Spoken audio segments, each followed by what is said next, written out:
இந்த 28வது கேள்வி ஒரு கூற்று காரணம் கொடுத்துட்டு சரியா தவறா அந்த மாதிரி கேட்டிருக்காங்க.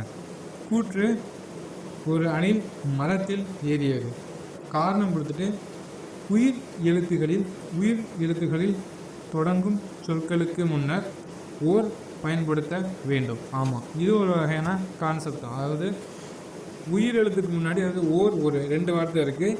உயிர் எழுத்துக்கு முன்னாடி நம்ம ஒரு போடக்கூடாது, ஓர் தான் போடணும்.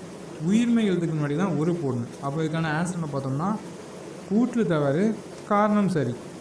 இது பியில் தான் அந்த மாதிரி வருது. இது புக்கில் எங்கே இருக்குன்னு பார்த்தோம்னா, புக்கில் இலக்கணம் இல்லை, இந்த மொழிபெயர்ச்சி கொடுத்துருப்போம்ல, அதில் கீழே சின்னதாக கொடுத்துருப்பாங்க. இதில் பாருங்கன்னா உங்களுக்கு தெரியும். ஒன்று என்பதற்கு குறிக்க ஒரு ஆகிய 2 சொற்கள் பயன்படுத்தப்படுகின்றன. உயிர் எழுத்தில் தொடங்கும் சொற்களுக்கு முன் ஓர் எனும் சொற்களை பயன்படுத்த வேண்டும். உயிர்மெய் எழுத்தில் தொடங்கும் சொற்களுக்கு முன் ஒரு எனும் சொற்களை பயன்படுத்த வேண்டும். எக்ஸாம்பிள் கொடுத்துருக்காங்க. ஓர் ஏரி. இது ரெண்டுமே உயிர் எழுத்துக்கு முன்னாடி நம்ம என்ன போடணும்? ஓர் தான் போடணும். உயிர்மெய் எழுத்துக்கு முன்னாடி என்ன போடணும்? ஒரு போடணும். ஒரு நகரம், ஒரு கடல்.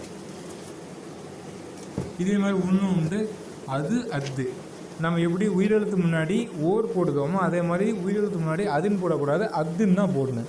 உயிர்மெய் எழுத்துக்கு முன்னாடி தான் அதுன்னு போடணும். இங்கே பார்த்தீங்கன்னா இங்கு, அப்போ இது உயிரெழுத்துக்கு முன்னாடி அது தான் போடணும்.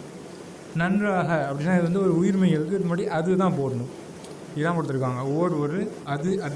இது ஒரு கான்செப்ட் பேஸ் பண்ணி தான் இதுக்கு இந்த சில எக்ஸாம்பிள் கொடுத்துருப்பாங்க. இதுக்கு முன்னாடி சில எக்ஸாமில் பார்த்தோம்னா இந்த கொஸ்டின் அப்படியே கேட்டிருப்பாங்க. இப்போ இந்த கான்செப்ட் பேஸ் பண்ணி தான் கேட்டிருக்காங்க. இது கொஞ்சம் ஈஸியாக தான் இருக்கும்.